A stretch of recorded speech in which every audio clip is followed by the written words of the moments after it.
Imam Syafi'i berkata, "La yudrakul ilmu illa bisabri 'ala dhurri." Ilmu tidak akan didapat kecuali dengan bersabar atas kesulitan.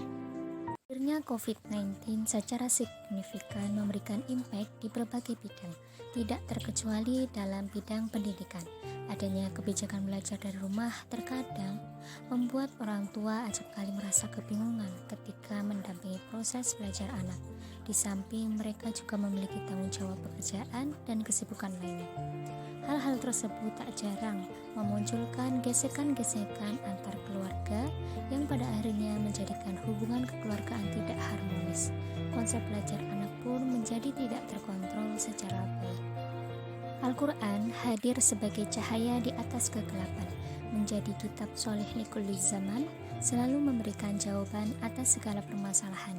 Mari kita sama-sama mengulik metode pembelajaran perspektif Al-Quran.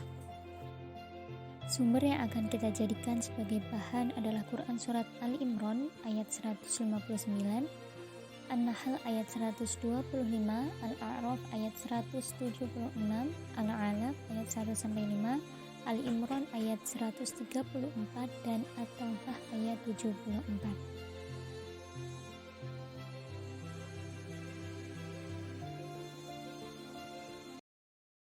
فبما رحمة من الله لنت لهم ولو كنت فظا غليظ القلب لانفضوا من حولك فاعف عنهم واستغفر لهم وشاورهم في الأمر فإذا عزمت فتوكل على الله إن الله يحب المتوكلين.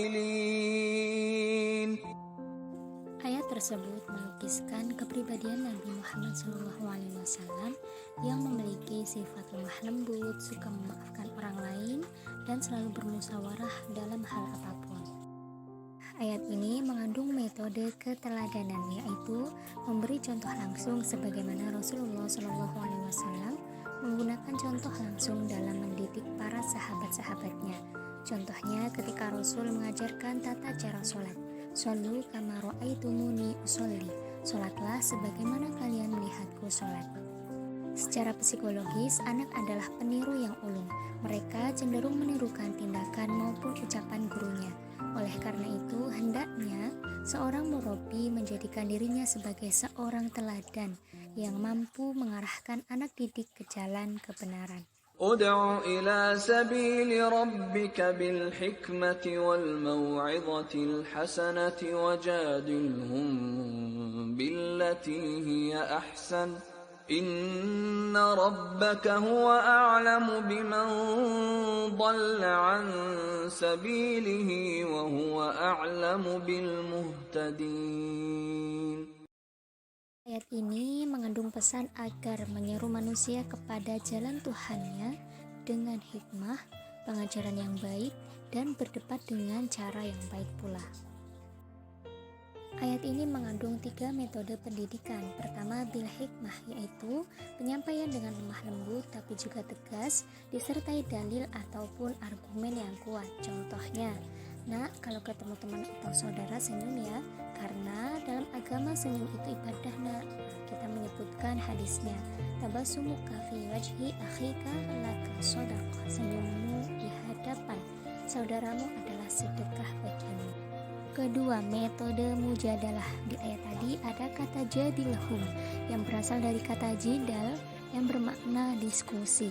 Jadi pertama kita bertanya kepada anak tersebut, kemudian mereka mencoba untuk menggambarkan, mencermati, berdiskusi lalu mengemukakan alasan yang kuat. Misalnya saat pelajaran sains, kita bertanya, "Kira-kira bagaimana ya nak proses terjadinya hujan?" Nah, kita kemudian memberi waktu kepada mereka kesempatan untuk berpikir, membayangkan, mencermati, menganalisa sampai mereka menemukan titik kesimpulan. Ketiga, metode mau'izah hasanah, yaitu memberikan nasihat ataupun motivasi dengan perkataan dan sikap yang baik. Misalkan, biar anak semangat belajar, kita mengatakan tentang pepatah Arab. Misalnya, man jadda wajada. Siapa sungguh-sungguh pasti berhasil. Nah, nasihat ini disampaikan dengan perkataan yang baik dan juga sikap yang baik ya Bun. Jangan sampai kita menasehati sambil nyiwit. كمثل الكلب إن تحمل عليه يلهث أو تتركه يلهث ذلك مثل القوم الذين كذبوا بآياتنا فاقصص القصص لعلهم يتفكرون. Ayat ini menceritakan perumpamaan orang yang tamak akan dunia itu seperti anjing. Ketika dalam kondisi haus, lapar, kenyang, atau kondisi apapun itu, ia selalu menjulurkan lidahnya. Secara implisit, ayat ini mengandung metode amsal ataupun perumpamaan, yaitu menyampaikan secara lisan menggunakan perumpamaan. Dengan metode ini mempermudah anak untuk memahami dan membangun kesan terhadap makna yang tersirat dari perumpamaan tersebut. Misalkan, kita membuat perumpamaan yang dikatakan oleh Abu Bakar radhiyallahu anhu. Jadilah seperti pohon yang tumbuh dan berbuah lebat, dilempar batu membalas dengan buah. Nah, perumpamaan ini mengajarkan anak untuk membalas keburukan dengan kebaikan. Kemudian metode kisah, yaitu mengajarkan dengan cara bercerita. Contohnya kita menceritakan kisah Qorun yang ditenggelamkan oleh Allah bersama hartanya karena ketamakannya. Dengan menceritakan kisah-kisah tersebut, maka secara psikologis anak tersebut akan terdorong untuk menjadikan kisah tersebut sebagai sebuah pembelajaran ataupun teladan. Iqra' bismi rabbikal ladzi khalaq. Khalaqal insana min 'alaq. Iqra' wa rabbukal akram.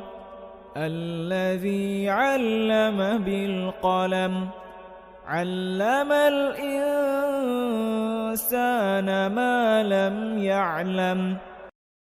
Surat ini merupakan wahyu pertama di mana malaikat Jibril mengajarkan kepada Nabi Muhammad secara berulang kali. Malaikat Jibril mengatakan, "Iqra' ya Muhammad," bacalah wahai Muhammad. Kemudian Nabi Muhammad menjawab, "Ma ana biqari'in," saya tidak bisa membaca. Kemudian Jibril mengulanginya. Nabi menjawab hal yang sama. Hal tersebut terulang sampai 3 kali. Kemudian Jibril membacakan ayat 1-5 dan mengulanginya sampai Nabi Muhammad hafal dan tidak lupa. Secara implisit terdapat metode pengulangan ataupun praktek, yaitu dengan cara pengulangan, praktek langsung atau latihan secara terus-menerus.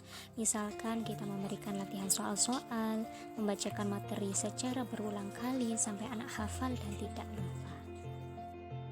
Wallahu yuhibbul muhsinin.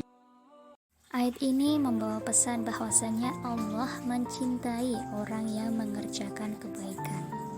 Secara implisit dalam ayat ini terdapat metode targhib, yaitu kita memberikan reward ataupun hadiah kepada anak atas tindakan positif yang mereka lakukan.